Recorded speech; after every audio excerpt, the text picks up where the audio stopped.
Everyone, welcome to BSSEI police. BSSEI police চ্যানেলে তোমাদের সকলকে স্বাগত।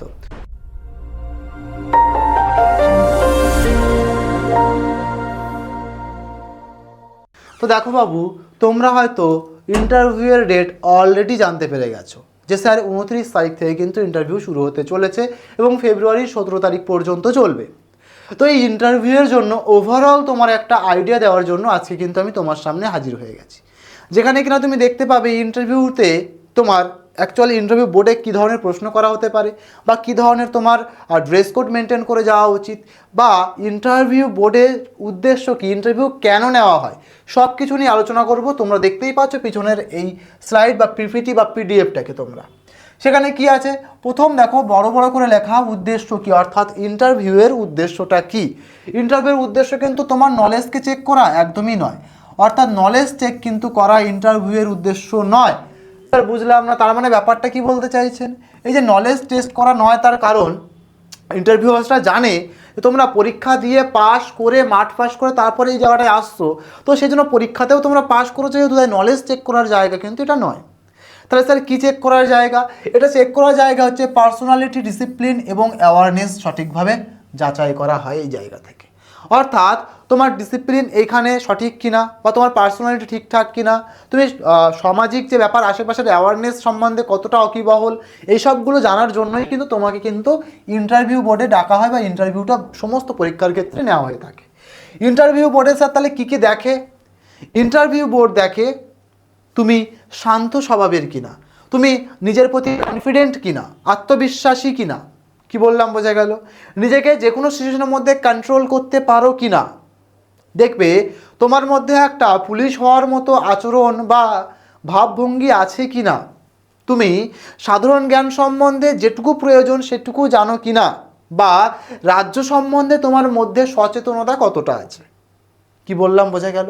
এবং সবচেয়ে যেটা দেখে বা জানে, একসাথে 3-4 জন 4-5 দিক দিয়ে প্রশ্ন করে তোমাকে বিভ্রান্ত করে চাপে ফেলার চেষ্টা করে, যেখান থেকে তোমার কিন্তু তোমার মধ্য দিয়ে এটুকু জাজ করতে চেষ্টা করে যে এই চাপের মধ্যে দিয়ে তুমি সিদ্ধান্তটাও সঠিকভাবে সঠিক প্রশ্নের উত্তর দিচ্ছ কিনা, বা তুমি এরকম প্রেশারের মধ্যে সিচুয়েশনের মধ্যে সঠিক সিদ্ধান্ত দিতে পারছো কিনা।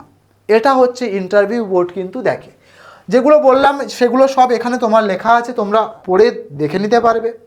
এবার তোমার মধ্যে একটা ধারণা তৈরি হয়ে থাকে, শুধু তোমার না অনেকের মধ্যেই, যে কিনা খুব বেশি যদি স্যার ইংলিশে কথা বলি তাহলে কি আমার খুব বেশি করে প্রাধান্য দেওয়া হবে? একদমই নয়।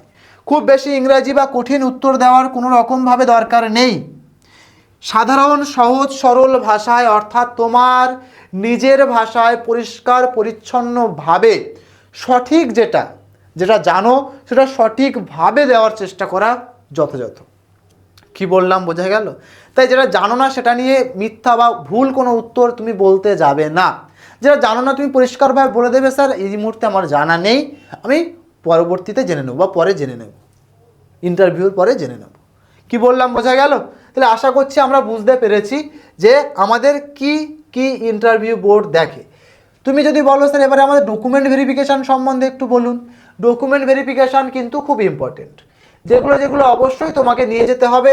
তার মধ্যে তুমি দেখতেই পাচ্ছ এইখানটাতে আমাদের মাধ্যমিকের অ্যাডমিট বা মার্কশিট অবশ্যই, date of birth certificate, Aadhaar card নিয়ে যেতে হবে, ডোমিসিল বা রেসিডেন্সিয়াল সার্টিফিকেট, কাস্ট সার্টিফিকেট যদি থাকে, এনসিসি বা স্পোর্টস বা এক্স সার্ভিসম্যান যদি তোমার সার্টিফিকেট থাকে, 8 থেকে 10 কপি পাসপোর্ট সাইজের ফটো। এবারে এই যে ডকুমেন্টগুলো বললাম, এই ডকুমেন্টগুলোর 2 কপি করে জেরক্স, কি বললাম 2 কপি করে জেরক্স তোমাকে কিন্তু নিয়ে যেতে হবে। তার পাশাপাশি অরিজিনালগুলোই একটা ফাইল বা ফোল্ডারের মধ্যে করে তোমাকে কিন্তু নিয়ে যেতে হবে। কি বললাম, ডকুমেন্টগুলি 2 সেট করে তুমি জেরক্স করবে, ডকুমেন্টগুলি 2টো করে সেট জেরক্স করবে এবং 2টো করে জেরক্স করবে এবং তার সাথে অরিজিনালগুলো আলাদা করে একটা ফাইলে, অরিজিনালগুলো আলাদাভাবে একসাথে একটা ফাইলে রাখবে। কি বললাম বোঝা গেল? ক্লিয়ার সব তোমাদের কাছে? আশা করছি এই বিষয়টা নিয়ে তোমরা বুঝতে পেরে গেছো। পরবর্তীতে স্যার দেখো ড্রেস কোডের ব্যাপারটা স্যার কি হতে পারে। এই ড্রেস কোডটা কিন্তু খুব ইম্পর্টেন্ট, যেটা কিনা একটা ইন্টারভিউর মধ্যে মার্ক অবটেন করার জন্য একটা মোস্ট ইম্পর্টেন্ট সেকশন। ইন্টারভিউতে অনেকেই যে কোনোভাবে ড্রেস পরে কি স্যার তাহলে আমরা যেতে পারি? একদমই না বাবু। ইন্টারভিউ বোর্ডে তুমি যদি অ্যাটেন্ড করতে যাও, তুমি দেখো দুই ধরনের লোকজন বা আমরা স্টুডেন্টস এখানে অ্যাটেন্ড করছি। এক ধরন কি আমরা পুরুষ এবং অন্যজনরা মহিলা। যারা পুরুষ আছি বাবু, যারা পুরুষ আছি তারা হালকা রঙের টি শার্ট পরবো, মানে শার্ট পরবো। টি শার্ট পরে যাওয়া যাবে না, যেটা বলতে গিয়েই বলে দিয়েছি। টি শার্ট পরে যাওয়া যাবে না। তাহলে আমরা কি পরবো? আমরা হালকা রঙের শার্ট পরবো। স্যার শার্টের কালারটা কেমন হওয়া উচিত? শার্টের কালারটা বাবু হওয়া উচিত সাদা বা আকাশি। কি বললাম? শার্টের কালারটা হওয়া উচিত সাদা বা আকাশি। অবশ্যই ইন করে সমস্ত বোতামগুলোকে এঁটে সঠিকভাবে, ঠিক আছে, সম্পূর্ণভাবে কিন্তু তোমাকে যেতে হবে। প্যান্ট কেমন পরবো? ডার্ক টাইপের প্যান্ট পরবো। সেটা হতে পারে তোমার কালো অথবা নীল, কিন্তু গাঢ় পরতে হবে। কি বললাম বোঝা গেল? গাঢ় পরতে হবে। এবং তুমি যে ধরনের প্যান্ট পরছো তার সাথে ম্যাচিং করে বা সেম কালারের না হলে ওই ধরনেরই শু পরতে হবে। চটি জুতো পরে গেলে কিন্তু হবে না। আশা করছি বোঝাতে পারলাম। চলো, ক্লিয়ার সবার কাছে? স্যার আমি তো মহিলা, তাহলে স্যার আমি কি পরে যাব বা আমি কিভাবে যাব? ভালো করে খেয়াল করো। তুমি মহিলা, তাহলে তোমাকে পরে যেতে হবে সিম্পল শাড়ি, একেবারেই অ্যাপ্রোপ্রিয়েট। যদি শাড়ি পরে না যাও, সালোয়ার কামিজ পরে যাও। কি বললাম বোঝা গেল? স্যার আমার চুলটা খোলা থাকবে নাকি বেঁধে যাব? অবশ্যই চুলটাকে বেঁধে যেতে হবে। কি বললাম বোঝা গেল? কিন্তু আরেকটা পয়েন্ট মাথায় রাখবো, এখানটায় আমরা মেকআপ খুব বেশি করে যাব না, আমরা হালকা ধরনের মেকআপ করে যাব। কি বললাম বোঝা গেল? তার মানে ইন্টারভিউ বোর্ড তোমার চেক করবে কি, বা যেটা তোমাদেরকে বেশি মার্কস দেওয়ার জন্য বাধ্য থাকবে, তোমার সিম্পলিসিটি, তুমি যতটা সাধারণভাবে প্রেজেন্ট করতে পারবে সব কিছু পরিপাটি করে, এবং ডিসিপ্লিন, তুমি সমস্ত ডিসিপ্লিন যেরকম হওয়া উচিত সব কিছু সঠিকভাবে মেনটেন করছো কিনা, এগুলো নিয়ে। আশা করছি ক্লিয়ারলি বুঝতে পেরেছি আমরা। ওকে, এবারে তোমাকে প্রথমেই জিজ্ঞেস করা হবে সেলফ ইন্ট্রোডাকশান। 30 সেকেন্ডের জন্য তুমি কিন্তু সেলফ ইন্ট্রোডাকশান দেবে। কি বললাম বোঝা গেল? এইখানটায় কিন্তু যে সেলফ ইন্ট্রোডাকশান, এখানে কোনো রকম মার্কসের ওপরে কিন্তু ভ্যারি করে না। তো যাই হোক, তার একটা আইডিয়াল ফরম্যাটও তোমার জেনে রাখা জরুরি, যে কেমনভাবে বা কোনগুলো বললে আমার পক্ষে সুবিধাজনক বা ভালো হবে। এই অংশ থেকেই মার্কস তোমাদের কিন্তু কোনো রকমভাবে, মানে এই অংশ থেকেই তুমি ঠিকঠাকভাবে না বলতে পারো তাহলে কিন্তু নাম্বার কেটে নেওয়ার চান্স বেশি থাকে। কি স্যার? তুমি যখনই সেলফ ইন্ট্রোডাকশান দিতে যাচ্ছ, ভালো করে খেয়াল রাখবে, যখনই তুমি সেলফ ইন্ট্রোডাকশানটা দিতে যাচ্ছ তখনই তুমি প্রথম ফরম্যাট কি হওয়া উচিত সেটা দেখা উচিত তোমার। প্রথমে তোমার নামটা তুমি বলবে, তোমার ডিস্ট্রিক্ট কোন সহ বাড়ি কোথায় সেটা বলবে, অর্থাৎ ডিস্ট্রিক্টের নামটা উল্লেখ করবে। এডুকেশন কোয়ালিফিকেশানটা উল্লেখ করবে, লেটেস্ট বা লাস্ট দিলেও অসুবিধা নেই। কি বললাম বোঝা গেল? পরিবারের সংক্ষেপে বলবে, কেন ডব্লিউপি জয়েন করতে চাও সেটা সম্বন্ধেও কিন্তু এইখানে তুমি কিন্তু বলতে পারো। কি বললাম বোঝা গেল? পরবর্তীতে তুমি যদি দেখো এখানটাতে তুমি বলবে স্যার তাহলে আমার কোনো একটা স্যাম্পল দেখান যেটা দেখে আমি বুঝতে পারবো যে এটা একদম অ্যাপ্রোপ্রিয়েট হবে। দেখো তোমার জন্য আমি একটা এখানে তৈরি করে রেখেছি। স্যাম্পলটা কি বলছে? স্যাম্পলে দেখতে পাচ্ছ তুমি পরিষ্কারভাবে যে এখানে বাংলায় লেখা, স্যার আমার নাম বিজয় গাইন, আমি দক্ষিণ 24 পরগনা জেলার বাসিন্দা, আমি মাধ্যমিক পাস করেছি। তোমরা যে যা পাস করেছো সেটা বলবে আর কি, এটা জাস্ট তোমাদের একটা স্যাম্পল, ঠিক আছে?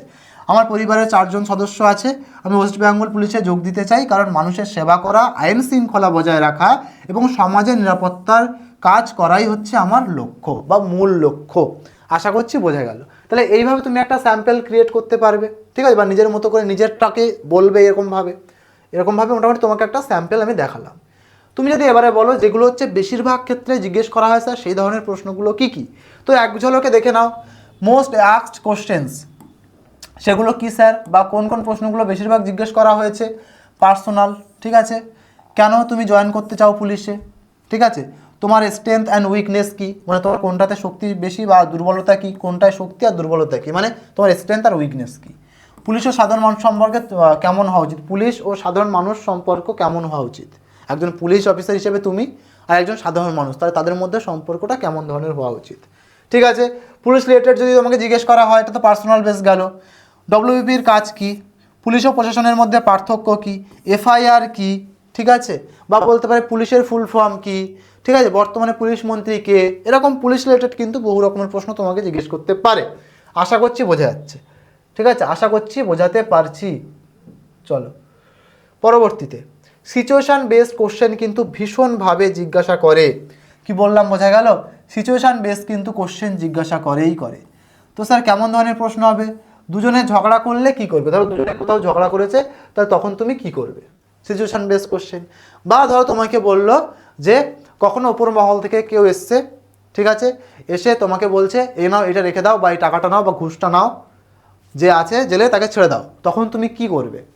বা তোমার কোনো সিনিয়র ধরো ভুল কোনো কাজ করছে, তোমার সামনেই ভুল কাজ করছে, তখন তোমার সিচুয়েশান কী হবে, বা তুমি কি করবে, পরবর্তী পদক্ষেপ কি, ইত্যাদি ইত্যাদি। বা কোথাও একটা জনগণ তোমার মানে পুলিশকে ঘিরে রেখে ইট ঢিল পাটকেল বা পাথর ছুটছে, সেই সিচুয়েশানটা তুমি কিভাবে হ্যান্ডেল করবে? ঠিক এই ধরনের প্রশ্ন কিন্তু সিচুয়েশান বেস খুব খুব গুরুত্বপূর্ণ। তাই এগুলো কিন্তু তোমাকে দেখে যেতে হবে। কি বললাম বোঝা গেল? তার মানে তোমাকে সবসময় যেন শান্ত থাকতে হবে, মানবিক থাকতে হবে, আর আইন অনুযায়ী কথা বলতে হবে। এখানে কিন্তু ইন্টারভিউ বোর্ডে একটু জিকে কিন্তু খুব খুব গুরুত্বপূর্ণ। ঠিক আছে, বর্তমানে মুখ্যমন্ত্রীকে, রাজ্যের পুলিশের প্রধানকে বা তার পদকে কি বলা হয়, ঠিক আছে, রাজ্যের রাজধানী কোথায়, তুমি যে রাজ্যে বাস করো তার রাজধানী কোথায়, ওয়েস্ট বেঙ্গল পুলিশের মোটো কি, সার্ভিস, সিকিউরিটি, ঠিক আছে, স্যাক্রিফাইস, অর্থাৎ 3S কি বললাম, মোটোটা কি 3S, তার মানে কি সার্ভিস, সিকিউরিটি আর স্যাক্রিফাইস। তো এই ওয়েস্ট বেঙ্গল পুলিশের মোটো, এটা নিয়েও কিন্তু পরীক্ষায় প্রশ্ন আস্ক করতেই পারে।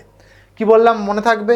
কারেন্ট অ্যাফেয়ার্স 25 সালের ফোকাস করে যাবে শুধুমাত্র কি রাজ্যের নতুন যে স্কিমগুলো লঞ্চ হচ্ছে সেই স্কিম সম্বন্ধে দেখতে হবে, তোমাকে নারী সুরক্ষা সম্বন্ধে জানতে হবে, সাইবার ক্রাইম সম্বন্ধে একটু আধটু জানতে হবে, ট্রাফিক আইন মানে হেলমেট, ড্রিঙ্ক অ্যান্ড ড্রাইভ, এই যে জিনিসগুলো যেগুলো ট্রাফিক আইন ভাঙলে তখন তুমি কি, ধরো কেউ একজন ড্রিঙ্ক করে গাড়ি চালিয়ে যাচ্ছে, তোমার সিগন্যাল না দেখেই অতিক্রম করে চলে যেতে চাইছে, তখন তুমি তাকে কীভাবে হ্যান্ডেল করবে, কীভাবে পদক্ষেপ নেবে, পরবর্তী পদক্ষেপ কী নেবে, ঠিক আছে।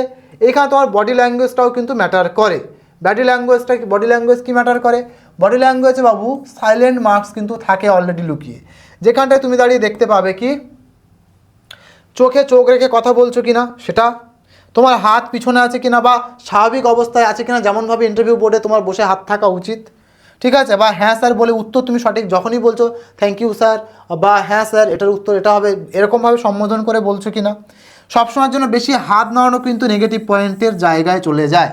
তার মানে বেশি হাত নাড়িয়ে কথা বলা যাবে না, ভদ্রভাবে বসে তুমি কথা বলবে আই টু আই কন্ট্যাক্ট রেখে। কি বললাম বোঝা গেল?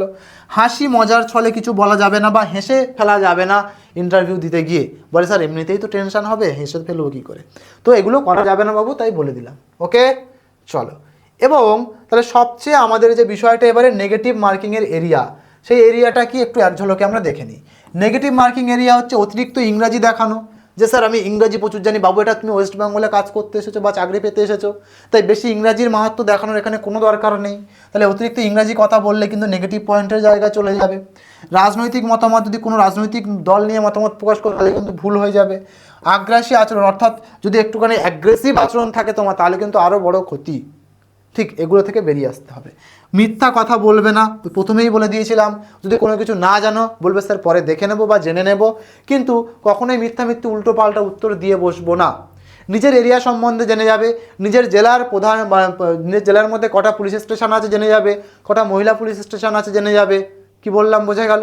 তো এরকমভাবে কিন্তু ডিটেলস তুমি জানবে, তোমার এরিয়া সম্বন্ধে ভালো করে জেনে যাবে। কি বললাম বোঝা গেল?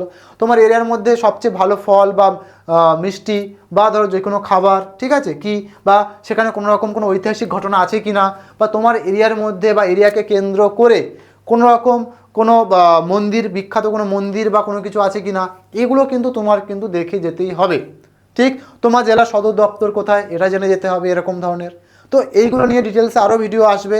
তো আজ আমরা এই ভিডিওতে এটুকুই রাখবো।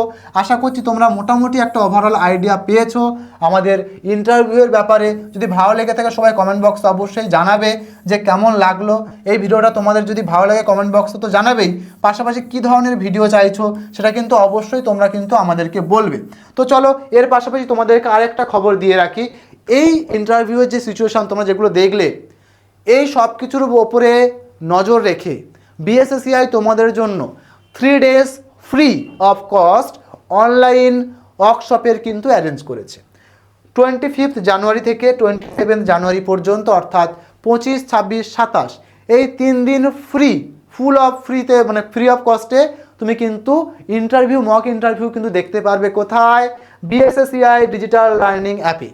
প্লে স্টোর থেকে অ্যাপটা ইনস্টল করে নেবে, যেখানে একেবারে ফ্রি অফ কস্ট তুমি খুব সুন্দর সুন্দর কোশ্চেন আনসার সহ পুরো ফুল ইন্টারভিউ মকের কিন্তু একটা অ্যাম্বিয়েন্স বা কী প্রশ্ন করা যেতে পারে নিজের এই কম সময়ের মধ্যে এখানে সেখানে না দৌড়ে, বলবো অনলাইনে বাড়িতে বসেই নিজের সময় নষ্ট না করে দৌড়িয়ে চুপচাপভাবে বসে বসে তুমি যদি এই মক ইন্টারভিউগুলো দেখতে চাও, তাহলে তুমি কিন্তু ডাউনলোড করতে হবে তোমাকে BSSCI ডিজিটাল লার্নিং অ্যাপ।